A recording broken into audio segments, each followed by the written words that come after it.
Hey guys, my name is Tibo, and today is right at the end, 5 minutes to the end of the 12th day of fasting. Just water, no food. Actually, when I went to work today, this morning, I actually forgot to bring a bottle of San Pellegrino, so I had to buy uh, a couple small bottles of still water from work. I have to admit, I was having still water, fresh still water. That was actually rather refreshing because usually I just drink sparkling water. San Pellegrino has quite thick bubbles, although the bubbles don't last very long actually once you open it. Um, all right, so Lord's Prayer first. Let's get everyone done with. I'm very tired. I finished work at 6:30. Arrived home, went straight to bed, and I'm so tired. I'm so tired. Uh, okay.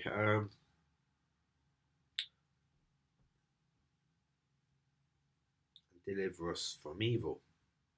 Okay, so but deliver us from evil. I did spend a lot of time thinking about it actually, partly because I forgot. But really, we asking God to deliver us from evil. Um,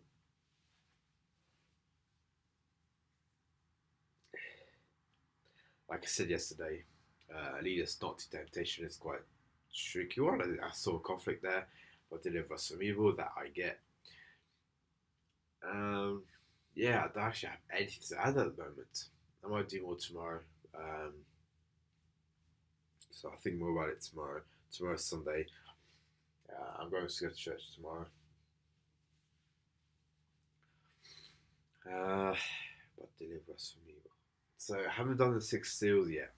I would need to do that. Let's see. Uh, it's funny because I know when I have to break the fast, I can't really start by eating solid food just yet. So I'll be drinking fresh soup for the first week, every day for the first week. And yeah, at lunchtime today, I just made a mock pizza. I thought, okay, next time, probably 2 weeks from 2 weeks, well, 2 weeks after I finish the fast, uh, or maybe some in the third week at some point. I was thinking, I told myself I've committed myself to do Domino's take. Oh, I've spoken about Domino's the other day, didn't I? Take away two for Tuesday. One normal medium size Tabasco stuffed crust, and one like thin and crispy. It's two for Tuesday, so it's like two for one. The thing is, I reckon I'll be that will last me a few days. I do that.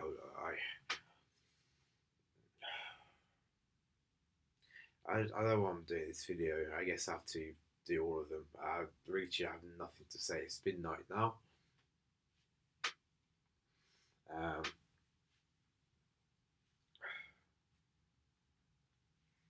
but you know what? I'll tell you what. I'm going to go through my testimony then.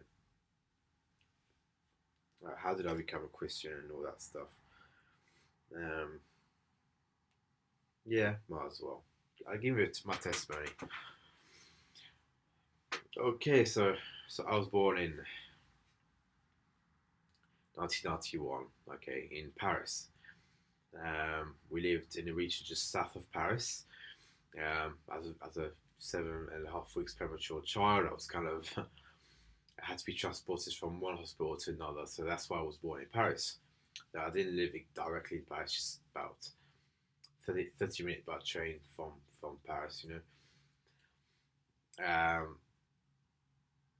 So starting with a big thing, okay. first few years seems to be okay, I guess. However, my mum unexpectedly committed. My mum unexpectedly committed, well, to most of us anyway, suicide when I was 4, and of course that was a time I still remember to this day. I remember opening the door of the garage door because we were able to get to the garage from inside. And so the garage door, and there was my mum on the floor lying on the front, and my dad crying for help. That's my last memory of my mum. So her lying on the floor, um, already dead. Although I did not quite understand what death was at the time, but that's indeed what I was seeing. Um,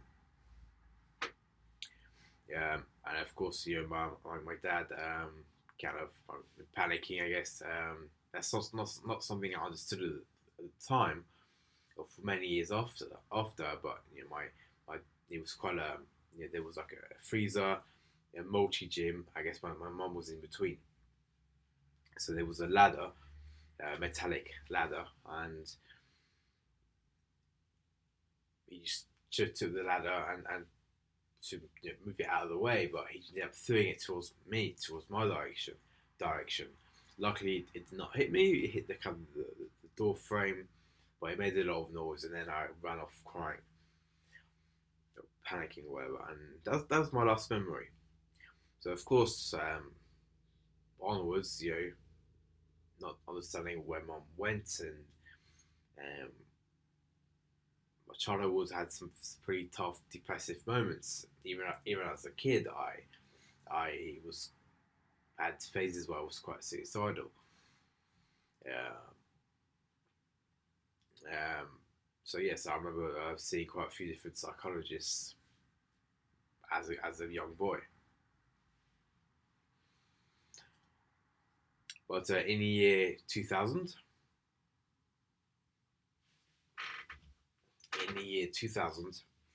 we moved into a place called Watford in near London. So yeah, so I started, last 2 years of primary school. I was 10 or 9, 10 at the time. Um, and then secondary school, and I guess the idea of um, of telling, for some reason I was always ashamed of not having a mum, because I was like it felt like I was the odd one out. I was really ashamed. I don't know if not many people get that. My sister was fun about it. She's 2 years younger, but I was always very ashamed.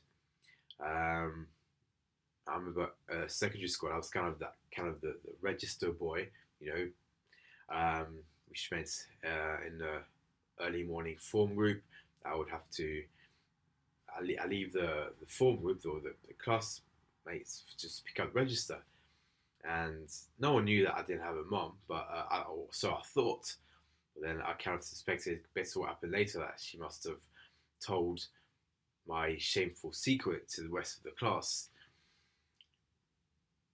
while I was fetching the register at some point. Because one time during RE, that's religious education class, yeah, there was a girl I wasn't getting on along with, and sitting behind in a desk behind me, and we're kind of calling each other things, and then suddenly one point she turned around saying, "Oh, it's your fault your mother died. It's your fault your mother died." Haha. And then I was trying to put the brave face on. What is she talking about? What is she talking about? And then I saw the girl sitting next to me. Okay, the way she looked at me, what it told me is like, oh shit, she already knows. Like, and how the fuck did she know? But it turns out that but the girl sitting next to me, who I wasn't arguing with, already knew as well. So that was like so shameful. And dude, I was out. Now, of course, there were other incidents incidences like that. But of course, then the whole year basically new. So that was kind of a. So yeah, I was very affected by my mom's death. Uh, I believe today I've passed away, but I'm free for that memory. Uh, but you know, I still had tons of depression. On my then when I went to university, it was a 4 year course. With the third year was a year abroad at Erasmus. So I went to Corsica. I was such a heavy drinker back then because alcohol was cheap over there. Partly that, but also I was very broken.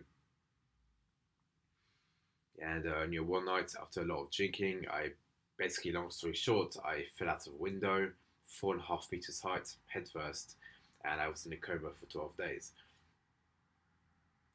And after 12 days, thankfully, I recovered super quickly physically. I recovered so quickly. Doctors, neurologists who took scans, brain scans, couldn't believe how quickly I was healing. I'd never seen anything like that before. That was before I was a Christian, okay? But still, I was repatriated back to England for rehabilitation. Um, and then on my 21st birthday, so that was 2012, January 2012, then suddenly, out of the blue, out of nowhere, it felt like I was hit by some severe depression. I suddenly felt so heartbroken to the point I could have cried. Just saw that film today, I could have cried. I was trying to hold it in because I was on my birthday. I was with people. I was at not drinking because I couldn't due to medication, but it just hit me, and I severe depression times 1 million. Like it was terrible. So then I stayed out for a few more hours, hoping it would pass. But then 1 a.m. in the morning, I still had that panic heartbeat, this heartbrokenness times 10, and it wouldn't stop. So I just left and went. I was crashing at a friend's house, uh, and hoping that the next morning it would be over. But the next morning, I still had that panic heartbeat. I was to cry. I was so heartbroken. I had no idea what was going on. So very quickly, I was thinking of my suicide. Um, so eventually, I went home. It was a 4 hour, 5 hour train journey because I had so many medicines for a few different sleeping tablets and medicine due to my head injury, and of course lots of other medicines, even from out of date medicine from France, because in France they give you lots of medicine. It's everything paid for by the government. So, so I said I was going to overdose myself. Um, so I planned it, wrote notes, and my dad, after a few days, my dad saw that something was wrong, so he kind of took me for a drive. Being a good dad, just for a chat.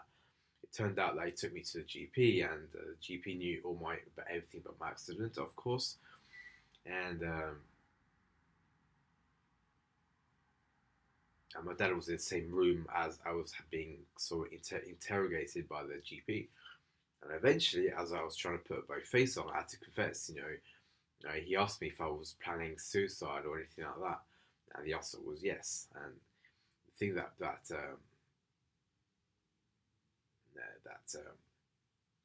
really hurts. Really, I remember my dad how the way he reacted when he heard that that's what I was planning to do. Because for it, I mean, and then later he told me that when I first came home, he saw what he was seeing. It was exactly what he saw the days before my mum committed suicide. Uh, but then, of course, the suicide attempt did not happen in the end, simply because when he went home, my dad went straight into my room and took all the pills. Took because he saw, there was a pint glass on my pint table, full of pills. Because I was ready. I was ready. Yeah, yeah. Um, so yes, I couldn't go back abroad for the second semester because the university needed like a doctor's confirmation letter. My story about the accident was kind of all over the newspaper. It was a local newspaper in Corsica.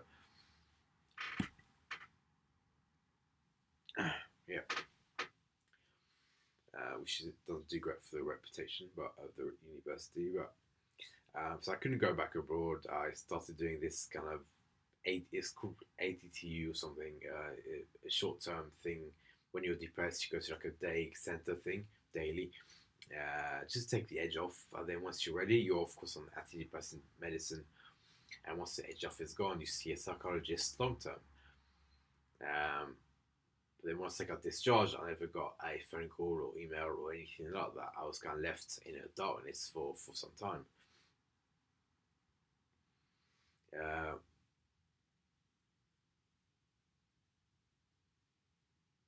and then, of course, depression and severe anxiety to the point I would hear my heartbeat pounding continuously. Boom, boom, boom, boom, boom, boom. And I couldn't do anything to get me stop thinking about that pounding heartbeat. It was there all the time. I tried everything, music, videos, uh, everything to try to put my mind off it, but nothing worked. So what I ended up doing was stare at the ceiling, lie on my bed, stare at the ceiling for hours and hours, sometimes days at a time, until that habit would go away.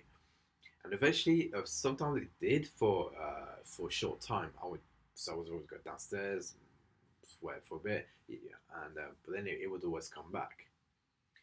And then one early afternoon, when I was making my way back up the stairs, I had the memory from when I was 15, so 6 years before, and about something about God. God did something when I was 15. Um, that's another story, really. Uh, that's a short story, but don't make this video too long. But it made me say to myself, maybe I should start reading the Bible. But I was too anxious to read it, so although at least I had an excuse not to read it, because I did have a good news Bible at the time. Not that I never read it; it was part of what I needed for RE class, which was compulsory because I went to a Catholic school. Um, but then later I found an audio Bible website. A few days of procrastinating, I then found an audio Bible website. So like Bible.is or something. And then I went on Book of Matthews, clicked play, and then suddenly, as I was listening, even before Jesus starts speaking, because in Matthew Jesus doesn't start speaking until chapter 5 or something. My anxiety just vanished, like pretty quickly. It just vanished. Then I would stop listening, go downstairs. Oh, I feel fine. I feel better. And then, of course, it would come back. So then I would click play from where I left off, lie down, stare at the ceiling, and then again it would just vanish almost instantly. And then for a time going on and off, on and off, then eventually that's when I started hearing the Jesus speaking, and I mean, couldn't explain to you, like, I was so intrigued by what this guy who I've never met, I've never known before had to say. I was intrigued by every word that came out of his mouth. Uh, and I remember times when Jesus did a miracle, and he says the people marveled, and I was listening to this, and I was marveling. I was like, whoa, like, and as a secular person at the time, none of this should make sense. I should be a skeptic of all this miracles, especially. But no, every time the Bible said, and the people marveled, and the people looked with awe, I did the exact same thing. I was like, wow. For some reason, I believed everything I was hearing. I think around chapter 13 of Matthew or something was as Jesus was teaching in parables at that point. That's why I think it was chapter 13. I felt something I never felt before, and that was pure love for this man called Jesus. Like seriously, it came from inside. It, it, it, it wasn't from outside in. It was inside out. It was this pure love for this guy called Jesus who I've never known, never met, never seen. And I think the pure love. The reason why I call it pure love is because on earth that when we love people, it's always for a reason. We call it unconditional love, but really there's always a reason why you love someone. If it's a relative, you love someone because he's your father, or she's your mother, or your sister, or your grandparents, or something. Okay, that's still a reason to love someone. It may come across as unconditional, but really that's the reason. Or a girl. I love this woman because she's pretty, she's hot, she makes me laugh, she laughs at my jokes, whatever. There's always a reason behind why you start liking or loving someone on earth anyway. But for Jesus, honestly, I didn't know him. I had no evidence that anything that I was hearing from the audio Bible was true. Um, but I fell in love with him. So really, I loved Jesus for no reason. That's what pure love is, really. You love without cause, without reason.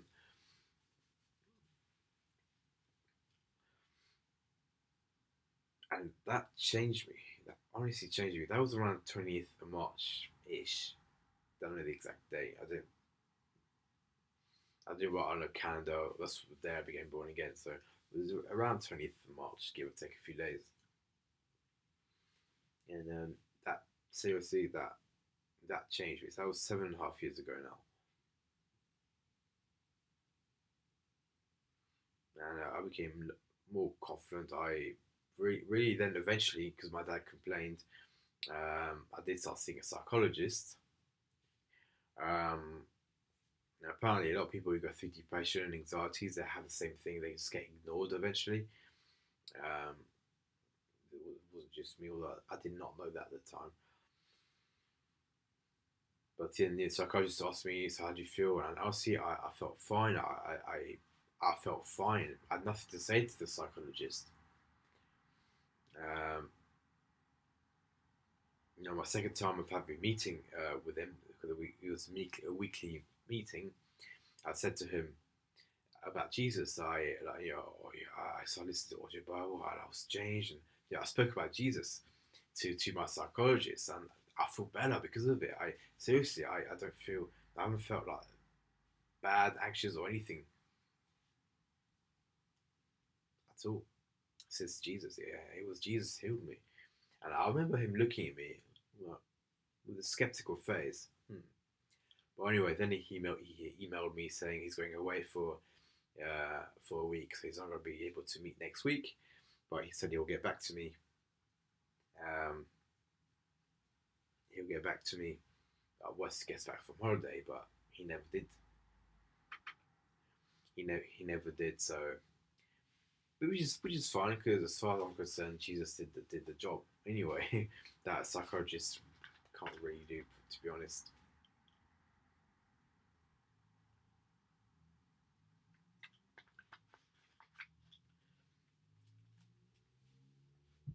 So yeah, so really my growth. I mean, really, it was a time where God answered all my questions very quickly. I was a very big fan of evolution at the time, and that's why I asked him, why would you inspire the Bible? Even though I didn't read Genesis at the time, I was thinking I need to read the book of the New Testament because I didn't want to believe in creationism because that's what super people believe in, right?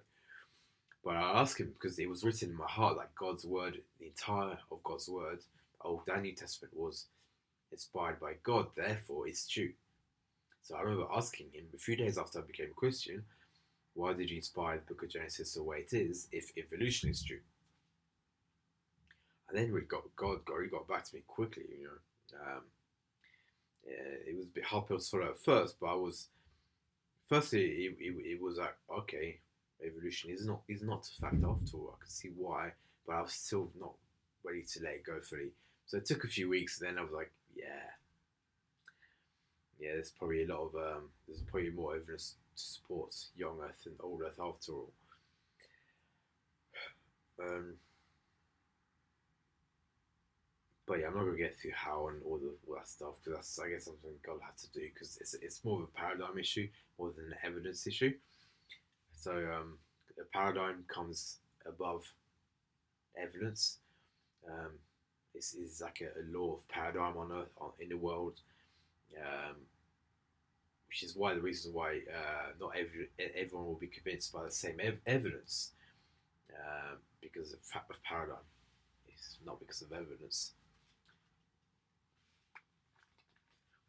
So yeah, and things are started going very very quickly since then, and learn more. I mean, seriously, things that I've learned is,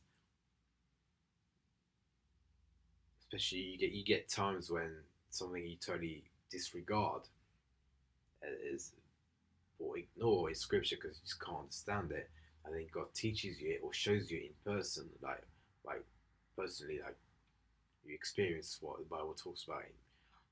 Um, personally, it's like, wow, this was true when the Bible actually said that. I'm not gonna get into that today, but just yet. But either the Bible, just know that the Bible is more real than the church even allows us to believe.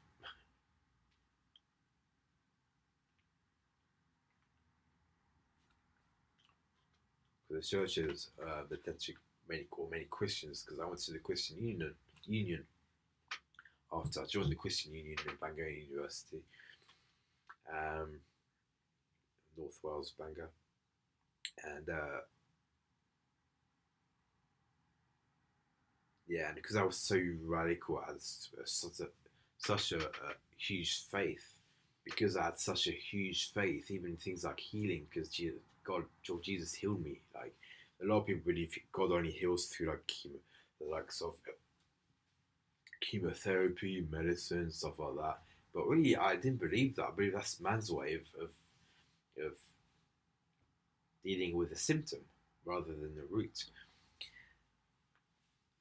So I don't. I mean, we still must give glory to God when we survive chemotherapy or paracetamol or headaches or something. Give glory to God for everything, but divine healing is no. God is powerful, man. He's powerful, but a lot of people don't believe in their power, and I did. So I was always kind of ended up being kind of the odd one out. I had kind of very few, say, friends in the Christian Union because not many people believed in its power. And even some of them didn't believe, but they at least they had to have a strong faith, not necessarily in supernatural, but yeah. Um, so yeah, the Christian Union for me wasn't a great experience, so I could see its potential because eventually when I left Bangor, so even when I finished uni, I stayed in Bangor for a while. Um, to be because I was called into like a Christian like charity. Um, I became more equipped about the healing area. How do I minister to other people, disciple, and so the Christian Union is actually has a lot of potential.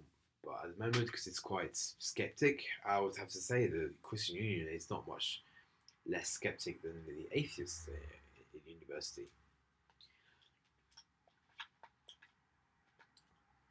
So yeah. So that's the long story short, my testimony. I became a Christian, and my journey's still going. At the moment, it's quite a tough. Tough. Because your life isn't exactly colourful at the moment. Um, I call it time of wilderness, but maybe it's been prolonged due to my own wrong choices. Um, but yeah, so that's probably why I dedicated a time of fasting because I mean, and I guess God for everyone there'll be a time of wilderness, so He can build you up for whatever calling He has for you. And fortunately, a lot of Christians fall away at that point. One of my favorite parables when I became a Christian. I think that's pretty what converted me actually. It was a parable of the sower. In that case, the parable of the sower, and that for some reason that parable was so powerful, was so well explained, and so there are three seeds. Parable of the sower. Okay. Great one, two. You speak many things. I'll do them. Okay. So let's read it a bit. So behold, a sower went forth to sow. And when he sowed, some seeds fell into the wayside, and the fowls came and devoured them up. Some fell upon stony places, where they had not much earth. And forthwith, that's the King James word there, and immediately they sprung up, because they had no deepness of earth. And when the sun was up, they were scorched, and because they had no root, they withered away. And some fell among thorns, and the thorns sprung up and choked them. But other fell into good ground, and brought forth fruit, some 100-fold, some 60-fold, some 30-fold. Who hath an ear, let him hear. Interpretation of the parable of the sower.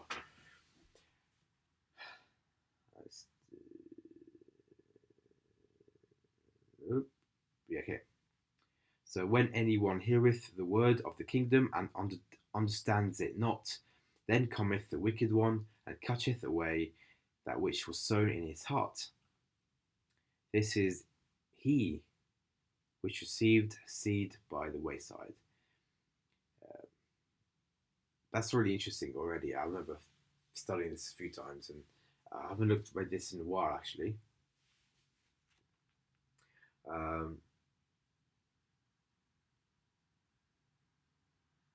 Catcheth away that which was sown in his heart. So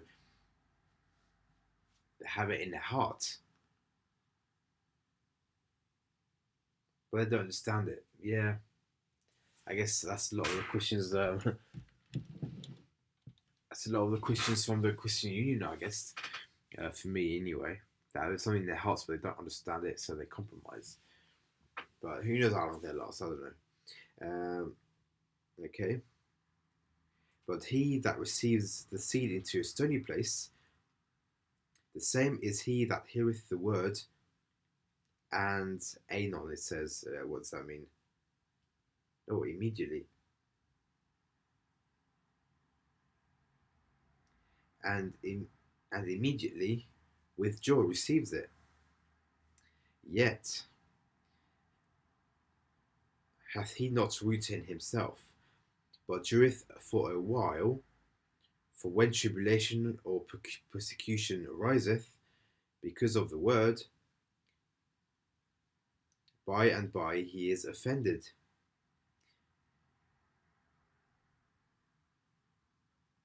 I mean, how many Christians have became born again or Christian through with a joyful heart, and yet a few years later they've fallen away.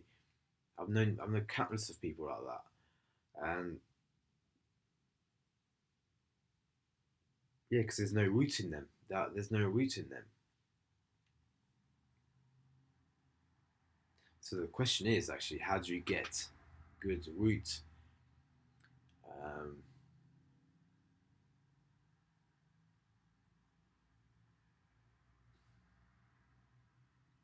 how do you get good root? That's a good thing to think about. Let me know, boy. What's your view on this on the comment section?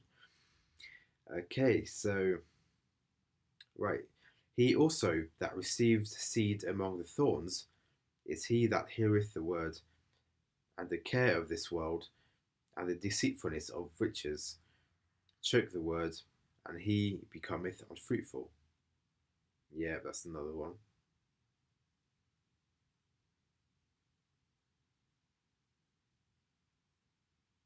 But he that received seed unto the good ground is he that heareth the word and understands it, which also beareth fruit, and bringeth forth some hundredfold, some 60, some 30. Now, I believe I'm that, hopefully anyway, that seed. I've been here 7.5 years. Statistically, people, majority of new Christians stay 1 to 2 years. That's from a Billy Graham Foundation statistic.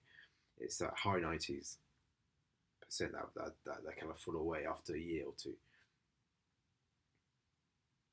So that really touched me, man. I wanted to make sure that I am the good seed. And yeah, I've had times where I wanted to quit, not in the sense that I wanted to become an atheist or stop believing, because I mean, quite frankly, based on what God did for me, even from the day I became a Christian, I can't deny God. It'd be impossible for me to become an atheist after what happened. Sometimes I used to talk to atheists who say, "Oh, I used to be a Christian," but it's like a bragging right for them, because yeah, and they like to say that, and a lot of them have YouTube or other like social media platforms, and they use that as a bragging rights. Yeah, I used to be a Christian, therefore I know what Christians believe, but they don't. It's upon digging into it, it's they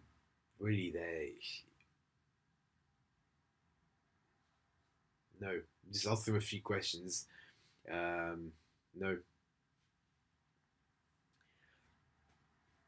So yeah. So which seed are you?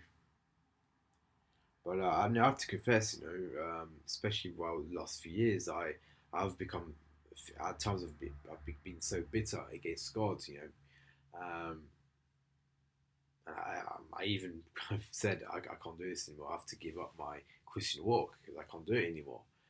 Not in the sense I would become an atheist, but in the sense I would just kind of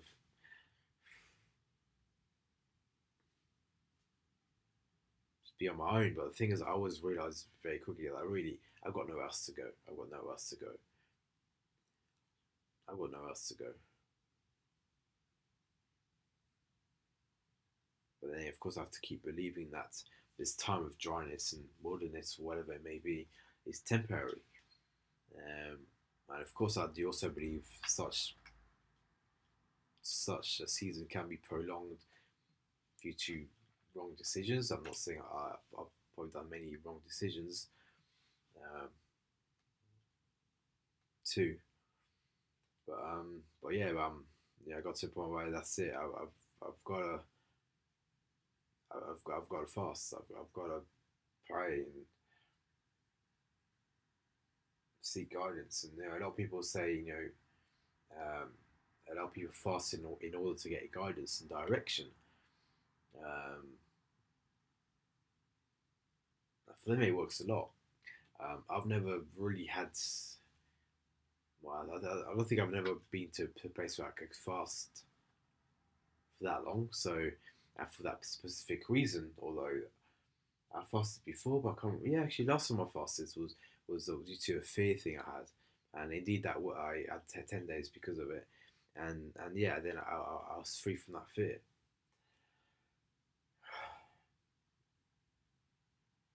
So indeed, fasting does work, um, but really, I'm doing it for mainly for a few things, but direction really mainly is a direction thing. But anyway, church tomorrow. It's already the 13th day. Yeah, so I've got 1 week left. One week. 1 week and 1 day. I don't know why in my head I kept thinking